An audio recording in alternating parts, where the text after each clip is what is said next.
Hello, good people. I'm Anthony, and welcome. This is a recorded Q&A because some of you have written some questions to me that I'd like to be able to answer for you directly. And it's just another way that perhaps we can be a little bit closer and more connected. So here are some questions. Is there a kind of toolbox of breathwork training available? I loved your suggestion of the book Just Breathe, such a great resource. Thank you. I'm currently trained in neurodynamic, holotropic breathwork and rebirthing. Just wondering about prescriptive breath consultations and more. And that's from Mark on the 17th. Thanks, Mark. Thanks for your question.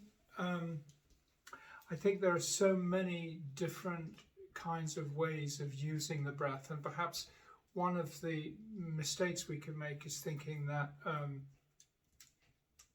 one way is better than another, because really behind it all with neurodynamic, which I think is Michael, a dear friend of mine, and with rebirthing and with all kinds of breath work, we each sort of propose one main one, but actually behind that there are so many different ways of breathing that speak about the quality of breath awareness that we have.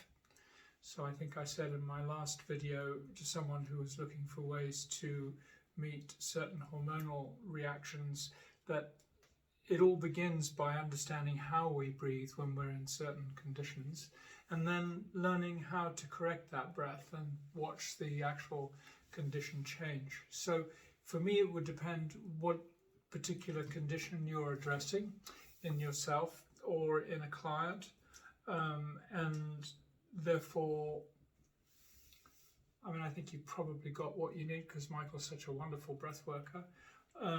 But if you're looking at someone who needs more activation, then I would use a more activating breath. If you were looking for someone who needs more modulation, I would go for a mid-breath like the coherence breath. Or if you're looking for something that is really about meditation and body awareness and calming the mind, then I would go for an extended breath, a box breath. And as some of you may know, in my Anxiety Transformers program, which is where we transform anxiety into some kind of positive energy, that we use the transformer breath, which is really about extending your exhale and activating your vagus nerve, like we did in my last video. So that's the best answer I would give to you. We do have a book on 37 different breath styles that's coming out very shortly, so watch this space and you'll find several in there, all the way from sexuality into meditation and sleep apnea. All those kinds of things are addressed with those breath styles, so keep an eye out for that. Thank you for this opportunity. I'm an Alchemy of Breath graduate, and I'm looking for a way to overcome the resistance and discomfort around letting go of my current career, even though it no longer aligns with my spirit. This is 23 years of being in the same business, and fruitful, fulfilling, but I find myself saddened to be encouraging people to buy stuff and feeding into a culture of consumerism. I'm tired of selling people things they don't need to fill a void they don't even know exists, was one of my lines from a journal entry recently. So I guess I'm looking for any practices you might have to help me get comfortable with stepping back into the unknown and being okay with starting over again. Thank you. Well, I think, first of all, if you don't notice what you're able to accomplish, then you won't be able to accomplish anything. So I would start by taking stock and writing a list of the things that you can acknowledge about the shifts that you've made, because they become the launch pad from which you can now move onwards. So I would say that is your step one.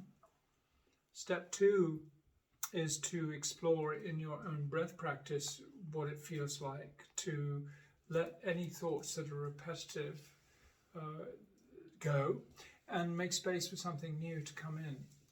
But do know also there is something mathematical. There are things that are waiting to happen that cannot happen until you are in the right position for them to happen.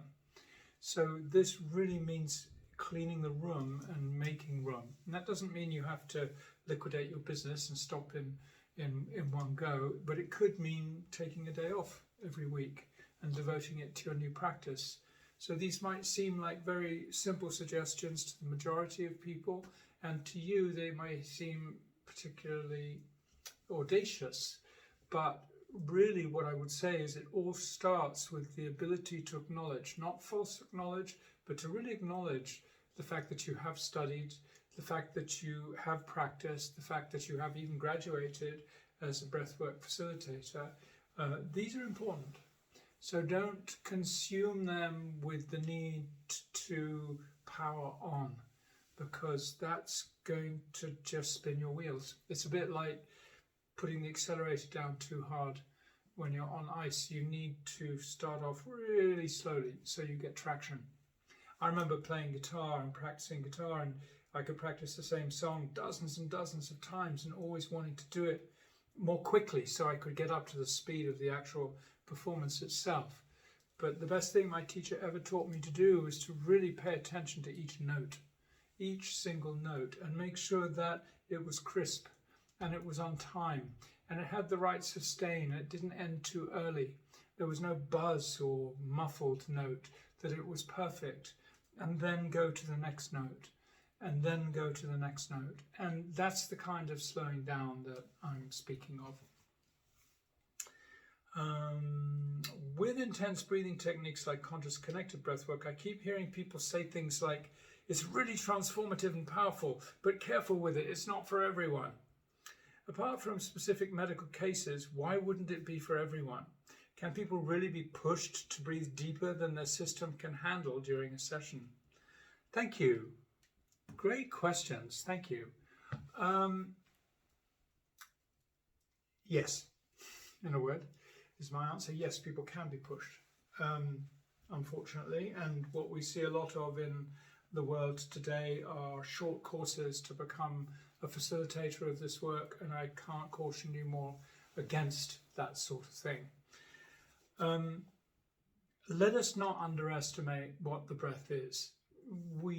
Our mind wants to relegate it or archive it away into something that we're used to forgetting about. But really the opportunity here amongst us, especially those who have an interest in breathwork, is to be silent enough and be still enough to be able to appreciate the nuance that exists in each breath. Reminds me one time when I got into a little bit of a bind. I got a speeding ticket. I was in America and I was about 25 years old, and my father-in-law said to me, why don't you try driving at no more than 25 miles an hour for a week and see how that feels. So I thought I'd experiment with that, and I did. And you know what? I saw so much more. There was a richness to my experience that I wouldn't have had if I was driving at 50 miles an hour. And I use that analogy because we keep skipping over the breath. That's all we really know how to do, is to not pay attention to our breath. But actually, it is the source of our life. There are some people who can even live on breath alone. And those are people who are well invested in understanding the subtleties and what's hidden in each breath. A conscious connected breath is one that we use at Alchemy and many schools use because it's so impactful, and it can change things in one go, can change things in 30 or 40 minutes, can change things in as little as 5 or 6 minutes. And you can do too much of it.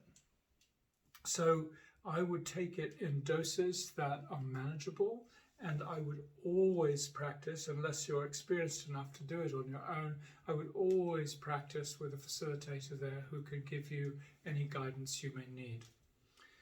Here's an example. One of the principles of Alchemy of Breath when we train our facilitators is that we want them to do a very profound and deep inner journey, to look at themselves and to understand their biographies and understand why they work the way they do, why they react to situations the way they do, why they get activated by other situations the way they do.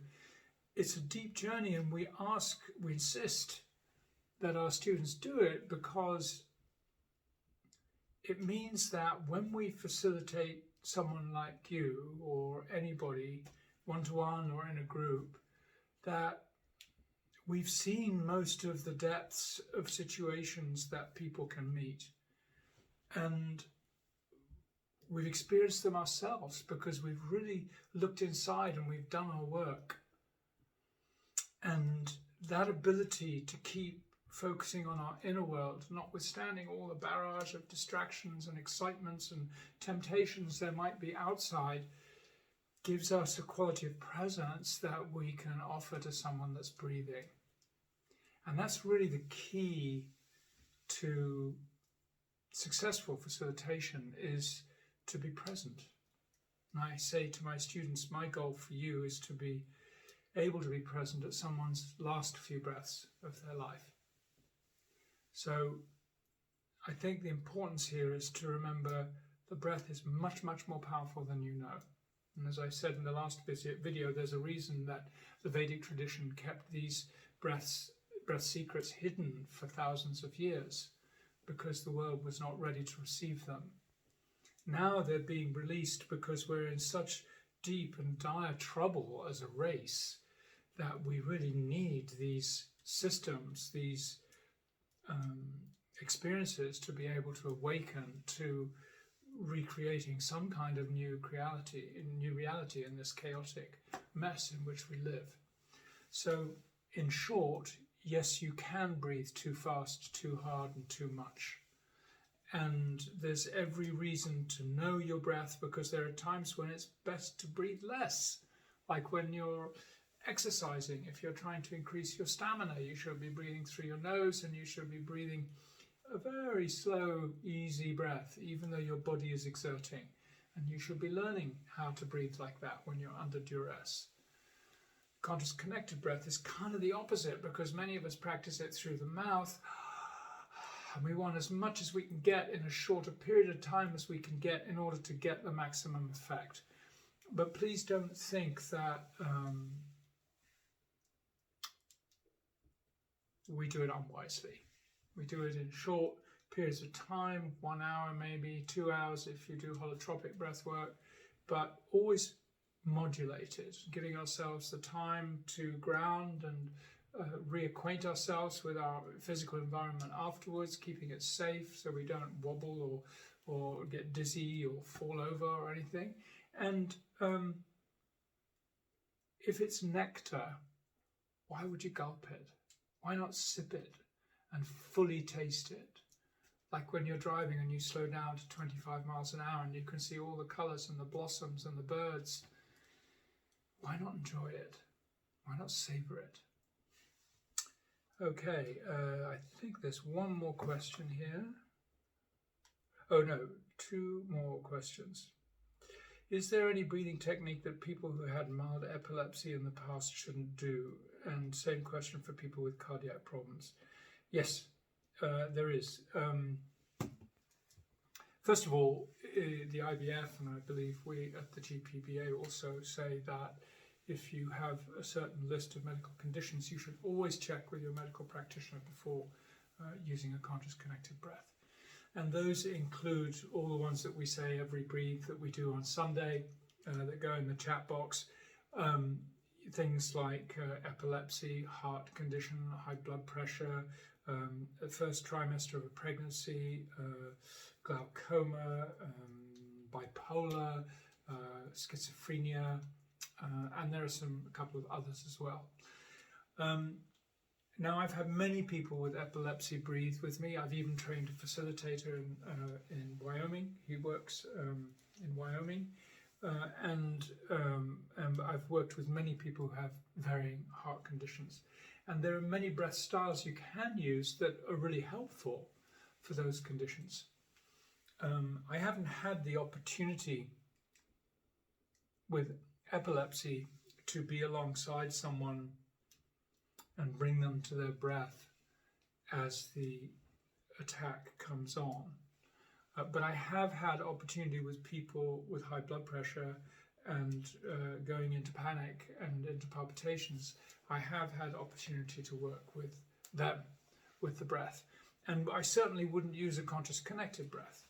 So if you have suffered from mild epilepsy or onset epilepsy, I would suggest really beginning with a slow connected breath, something like 5 seconds in, 5 seconds out, through the nose to begin, and then maybe explore through the mouth. But really take it very, very carefully. And please don't take what I'm saying as medical advice. You should definitely let your doctor know that you're going to do this and ask him or her whether they approve of it. And I would stand behind what they say, because I'm not a medical practitioner. But I can say that I've worked with people with those conditions with great success. Okay, we have one more question. Since starting healing and experiencing breakthroughs with breathwork, it feels as if I'm more sensitive for no real reason. So it can be confusing because they happen without necessarily any event that occurred in my life. I'm wondering, as I'm getting more connected to my body, does that mean I can sense more the energies around me?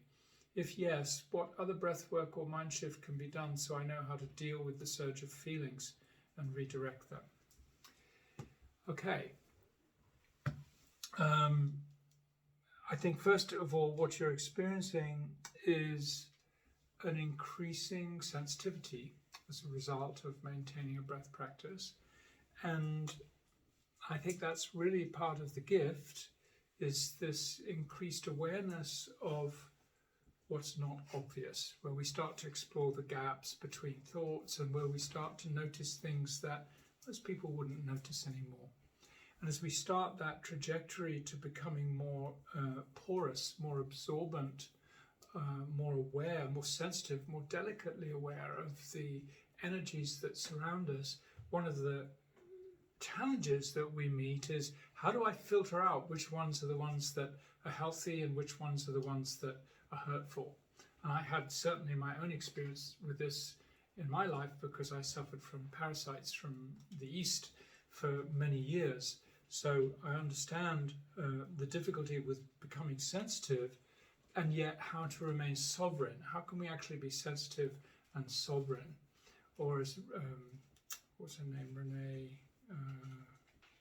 Can't remember her name, but anyway, talking about vulnerability and strength. Brené Brown, that's right. So how can we actually be vulnerable and strong at the same time? Well, fortunately, we have something called we have filtrations in our body that we're not used to consciously using, but they're operating all the time. So one way would be to acquaint yourself with the RAS system, the reticular activation system, which is a little thing about the size of your pinky in the back of your brain.